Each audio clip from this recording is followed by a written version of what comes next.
Welcome to the Roniel and DaRon podcast show. I'm Roniel. I'm DaRon. And on today's episode, I always got to start off with a movie. And one of the, I guess it's not the top right now because I think the top movie in Netflix right now is either You or My Name. So I think it's You, but it's second. So Squid Games. Squid Game was a very interesting series. I didn't even think I was gonna like it. I think DaRon had seen it before me. I didn't think I was gonna like that shit, but it literally, if you really watched it, you'll find some finer details about life in today's society, and it'll bring out some of these things. And I'm gonna let DaRon actually kick it off and tell you some of the things he's seen that people probably missed, went over their head.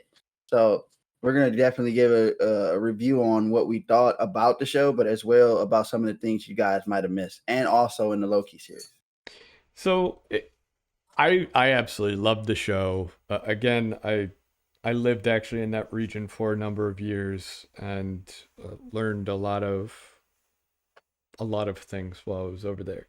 And this came out of Korea, and which is very interesting considering the dynamics in Korea. So if you don't know, almost all of South Korea's population actually exists in one location.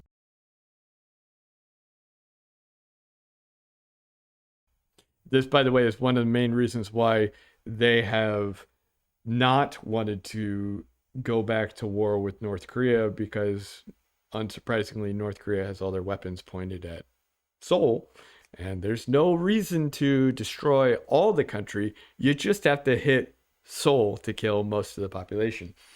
That's why the United States has generally been more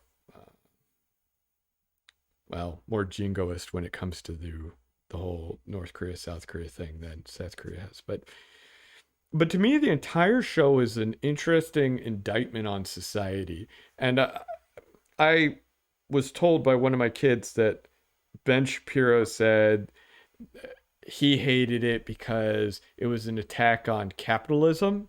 And he's so wrong, it's not funny. That man missed the point completely. Utterly, totally missed the point. The point isn't capitalism. The point is I bring up the human condition because this to me is a Korean version of the human condition.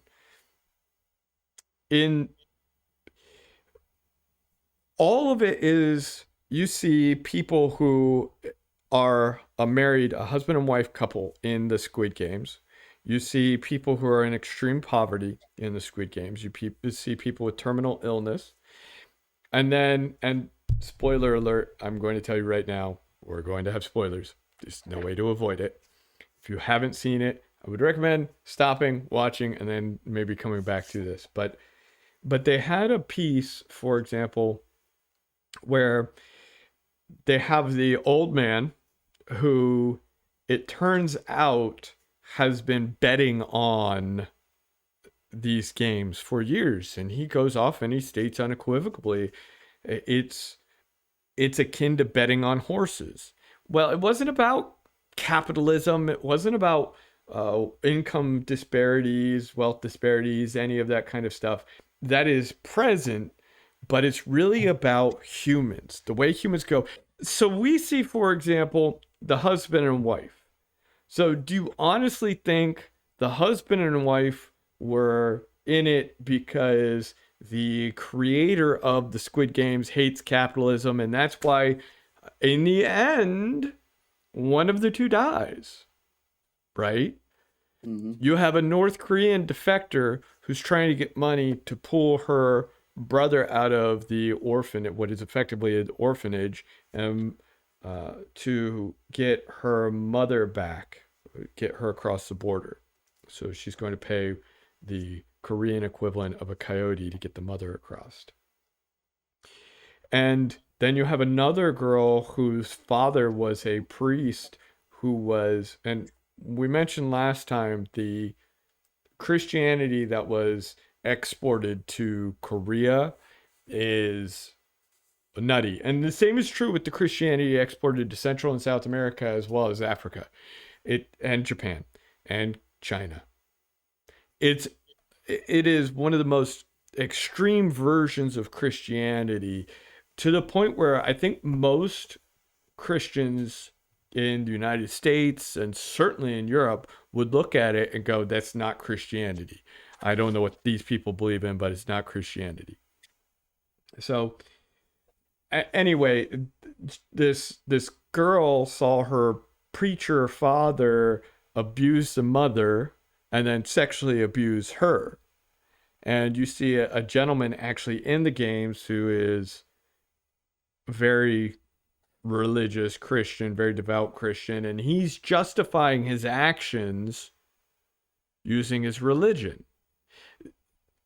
Our main character is justifying his actions using money, but not to the same degree as his cohort who went to this prestigious business college, who's really money hungry, money driven. That's the beauty of the show. Is it's not anti-capitalism, because each and every participant in the game had a different reason why they played and why they continued. And you see that play out. And then we see, of course, in the end with the homeless gentleman, capitalism had nothing to do with that. And they watched this homeless man, and the old man had bet, saying, I bet you by midnight, no one is going to help this homeless man who's freezing to death. And you see someone who looks like they fleece him. Looks like they're trying to take his money, right? So this homeless guy at this point is falling over from the cold and it isn't moving. And it looks as though this person is rifling through his clothing, maybe looking for money and maybe take something. That isn't an indictment on capitalism. That's an indictment on the human condition. That's the entirety of the whole thing. It's the human condition. So please, what are your thoughts? Yeah, it's definitely a human condition. You've cut out completely. Can you hear me again? Yes. It's also still a part of the human condition, but I've seen a lot of thing about greed and which is a part of society, and it's a big issue. And if you look at some of the things and why people get caught, there's a lot of them being greedy. But all of these people were fighting for money. And I'm just like, I know money rules the world, but you can go out and get money. Yes. All right. You can go out and work to get money. Yeah, you may not be, what was it, like $40 million or some shit like that. Yeah, but they were all fighting and killing each other over money. And then you see at one point, the guy who was friends with the old man, he was tricking the old man to survive. Yes. And the old man says to him, this is how you do your friend, basically. Yes. You know what I'm saying? And he really looked at it and I'm looking at it like, wow, you would do anything. People will do anything to survive, to get money. Yes. But you went in there, somebody had a gun, you're going to die in order to get $40 million. That's ridiculous. I know everybody wants money, but that just shows you how greedy the world is. Yes. Think about some of the things that happened that we just happened last year. Yes. Okay. It's all about money. The government, money. The more money they make, the more they can take, the more they can do things. They can do whatever they want. It's all greed. And people that sit at the higher tables, they're all hunger for money, and they'll do anything for it. And that just shows how society is. We'll do anything for money. Yes. Anything. Yes. It was beautiful, wasn't it? So, yeah. I mean, he's openly tricking this old man, thinking, and he recognizes the man has dementia. Yeah. And there he is. And the justification in his mind, of course, is, well, this old man, he's not going to live much longer, but I am.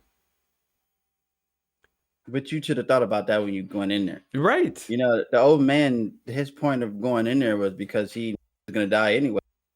To me, I figured he'd die on his own terms. Yes. Yes. And this guy, he wanted to get money to take care of his mom or do all this other crap and pay off his debt. I'm like, dude, you shouldn't have went in there anyway. And then it also tells you that everybody has a gambling problem.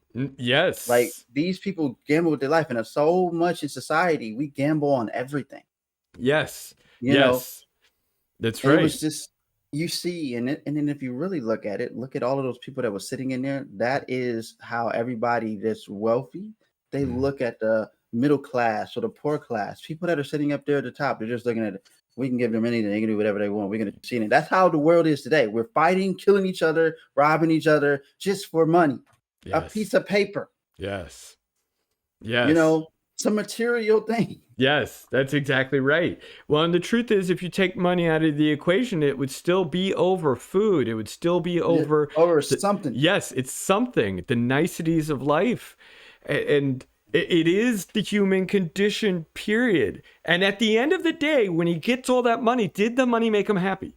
Nope. No, it did not. And his mama, I think, passed away at that. So it didn't do anything for him. It wasn't going to change his life. No matter how much money you get, if you're miserable, you're going to always be miserable. Yes. You can get as much money as you want and still be lonely. Yes. And it took the old man meeting with him again to shake him out of what was days for all intents and purposes, which was more him trying to deal with the evil inside of him that came out in the show. And all of that, it took the old man basically beating him over the head with, this is how humans are. You're moping about. You had all this money. You said you were going to do all these good things. You've done nothing. This is how humans are.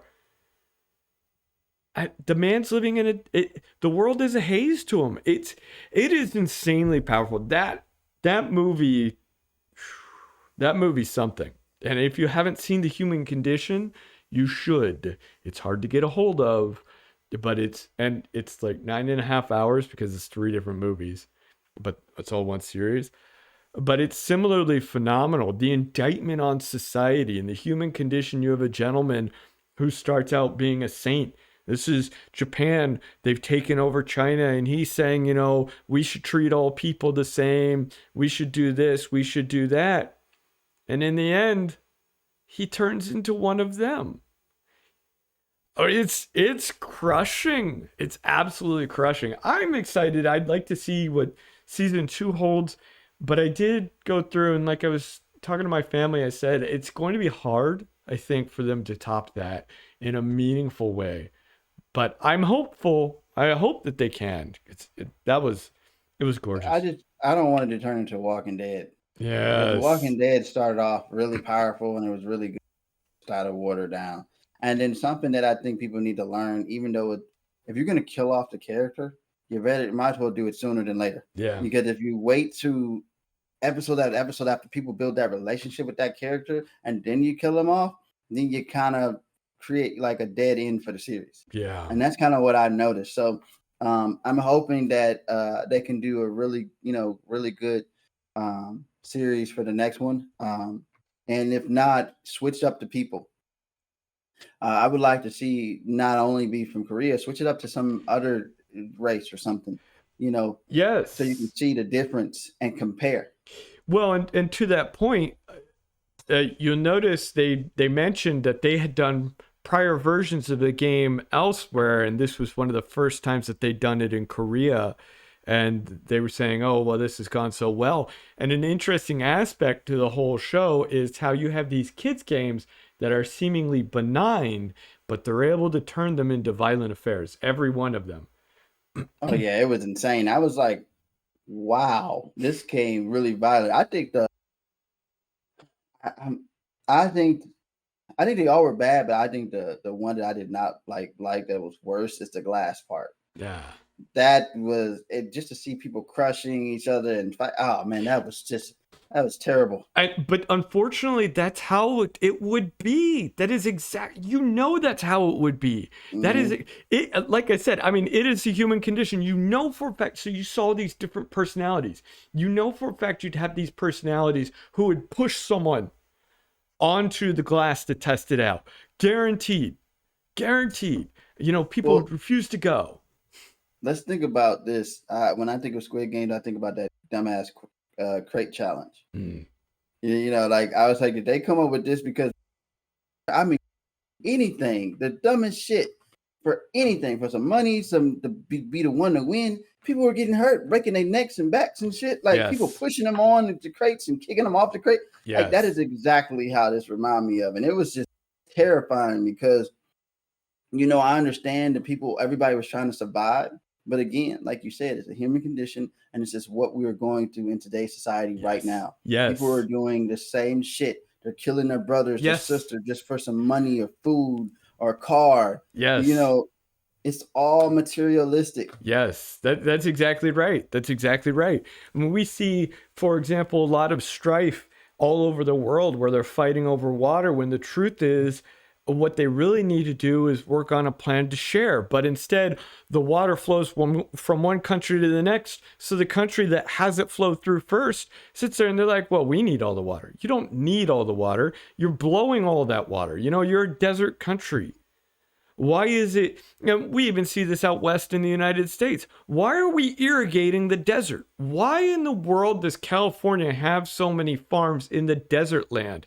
Not in the lusher parts of Northern California, which get colder, so it's less hospitable, but actually in the desert. And I know this because I've seen them. I've lived out there. Why? Why do we have that? Why is it we're draining the Colorado so that Mexico doesn't get anything from it? Why is it you have all of these Midwestern states draining it so that the southern states don't get it? But at the same time, why are we doing farming in the middle of the deserts in Texas and New Mexico and Arizona? Why do we have massive cities in the middle of deserts?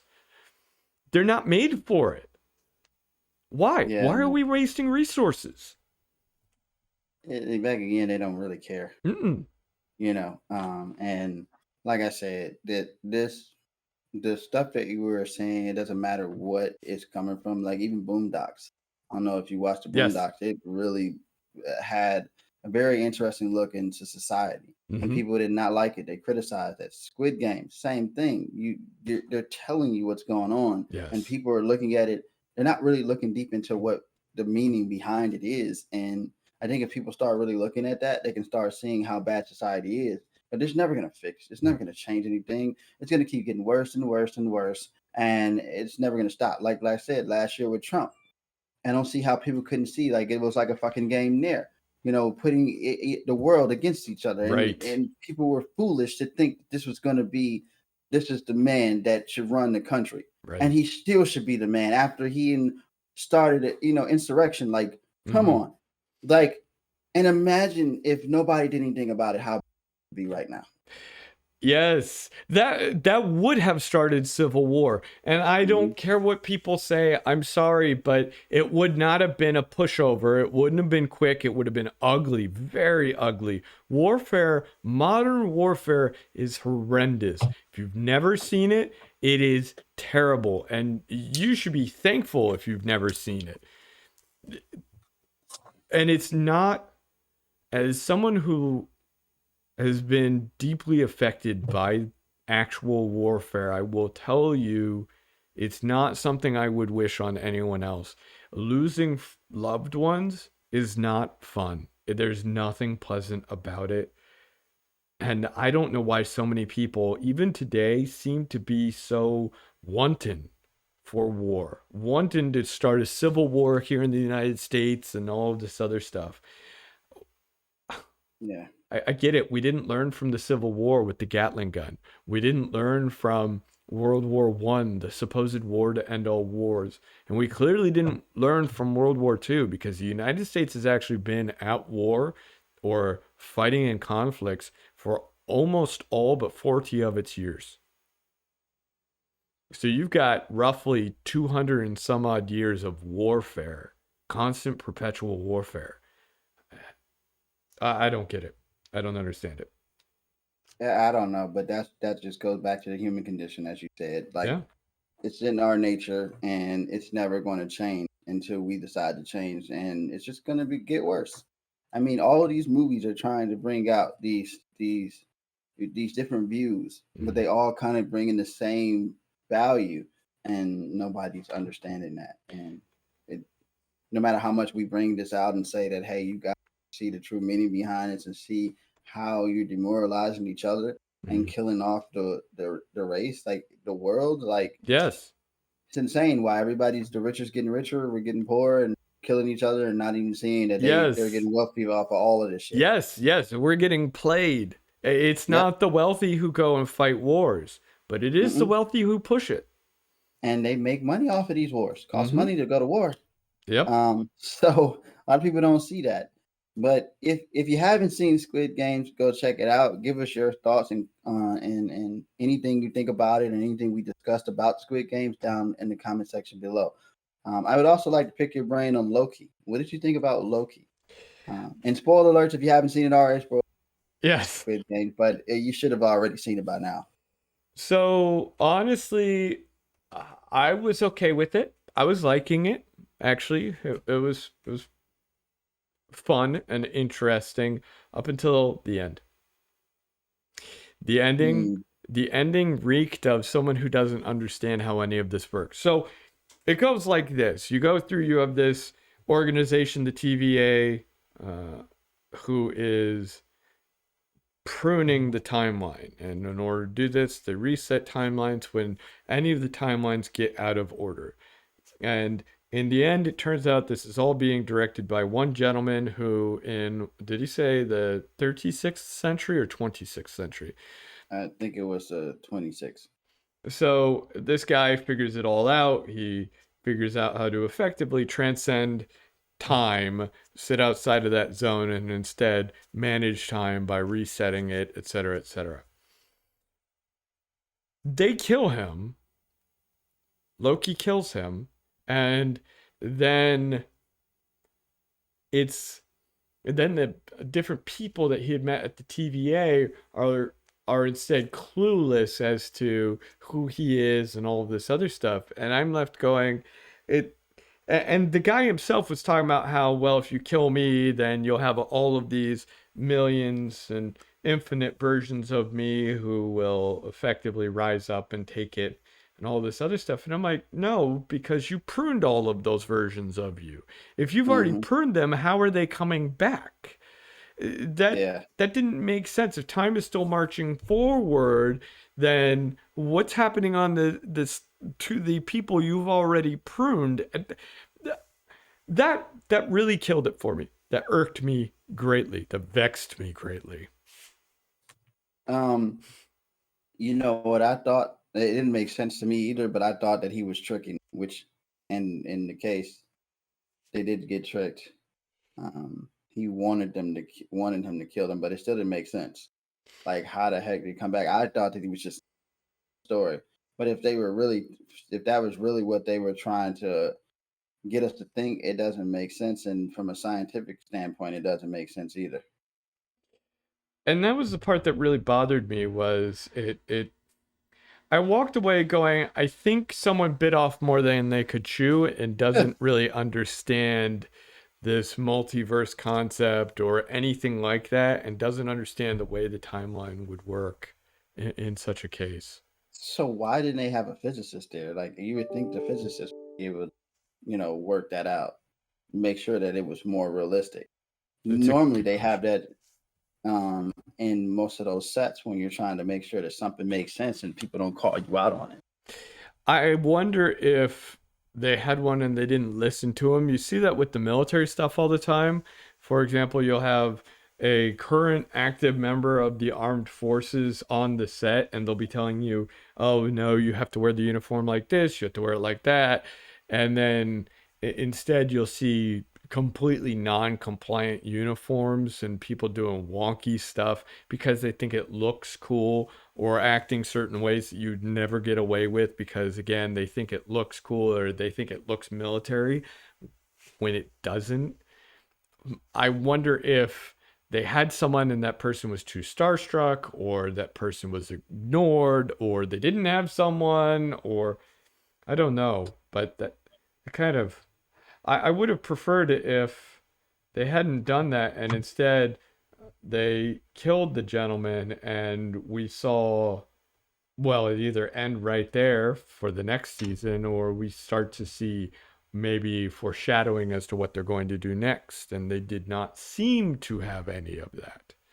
So what they said is supposed to happen is it's supposed to be in the next Avengers. So it's weird because if you see Black Panther, they had glimpse of Riri, which is Ironheart, is supposed to be in there, and they're supposed to set up for the new Avengers, which will have Ironheart in them, and then Kang the Conqueror will be the one taking over. So it's supposed to set up for that, but you fucked that up. Yeah. I can only imagine how they're gonna fuck up the new Avengers. Yeah. In this multiverse thing, it's starting to get really insane. I think they should have stepped back a little bit and thought a little bit more about this. Yeah. Because there was a lot of details in Ant-Man that I didn't really like as well, and I was like, this doesn't make sense. Yes, that's exactly right. And I think when you interweave your stories so tightly the way they are, you also risk losing sight of everything, but also creating far too many plot holes and making it too hard for people who don't watch all of the movies or shows to follow. It's going to be insanely to follow. Like, you think about the Eternals. Yeah. Okay, they're showing up. People are going to be questioning why the fuck didn't they do anything when they had to. They're part of the multiverse. Then you have Doctor Strange, the multiverse of madness. You have Spider-Man, No Way Home, dealing with Doctor Strange in the multiverse. I mean, what the fuck? Like, then Ant-Man coming back, and it's going to be. Then you got What If. Yeah. If you haven't seen What If, go see What If. Then you get another glimpse of the. It's just so much multiverse madness shit that I'm just like, it's confusing. Yeah. You know, you got the Watcher in there watching, and he's like the Eternals are watching, and what the fuck are this? What are you doing? Yeah. Like, don't get me wrong, it's all cool and stuff. It's all cool stuff, but then when you start thinking about the science behind it, it doesn't make sense. Yeah, You know? you're exactly right. You are exactly right. So it's crazy. Go ahead. I don't know what they're going to do from there. I don't know how they're going to reconcile all this. But they need to listen to their physicists. The same way with when you make hacker movies. I mean, you guys, the guys who are making these movies. Matter of fact, let me tell you this: stop hiring white hats and go hire this guy. Okay, stop hiring white hats and go hire DaRon so he can tell you how you are actually supposed to do these things. So that way, you guys do not screw up with what you're doing. Now, Mr. Robot was great and cool, but it kind of messed up on a lot of different parts. And it gave you some realistic stuff, but a lot of it was like, you go back and you look at it, you're like, nah, this is not good. This is not right. This is not how this would actually work. And hell no. Yeah. And I was a little disturbed by the malware developer girl. Like, yeah. What? I mean, what? Yeah. And I don't even think she really knew what she was doing. That's just, it wasn't realistic to me. But it was the best you could get compared to the hackers. Right. Yeah. Black hat. Yeah. Well, and that goes back to our prior discussion about the one with the Haitian mob startup, I think it was. Mm-hmm. Which had so much potential, like we discussed. I mean, I wanted to see it for the same reasons you did. I'd love to see this. Oh my God. When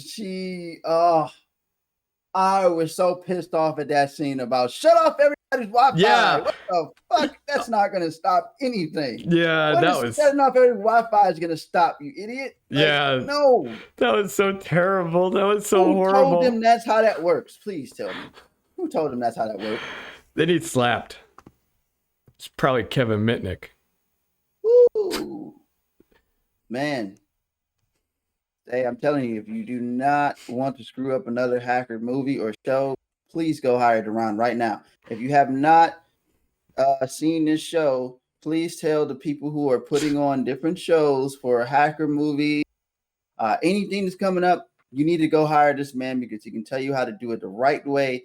And this guy has a lot of experience with doing everything. If you really want to get your show on top notch, especially if you ever make another Mr. Robot, you better go to him because all these white hat guys you are putting in there is not right. So you just turned Mr. Robot from a hacker to a script kid. Yeah, you did. And we can make it look sexy still. Bringing that sexy back, baby. Sexy back. So definitely, no, all jokes aside. I mean, it was definitely start listening to your physicists and your mathematics guys, all that. Yeah. Don't listen to your, as DaRon would say, don't listen to your computer engineering guys. Don't listen to your network engineering guys. Don't listen to these people. Listen to your true gray hat guy. Yeah. Yeah. That's exactly right. That guy right there. Anyway, this has been our segment. I am Roniel. I am DaRon. And please comment, like, subscribe, and hit the notification bell once you subscribe to this channel so you can keep up with more up-to-date things that we're talking about, any episodes, any updates, any breaking news, any comical things that we like to do, or any new shows or videos or games that we'll be talking about in the future. And until then, this is our time. Have fun. Later.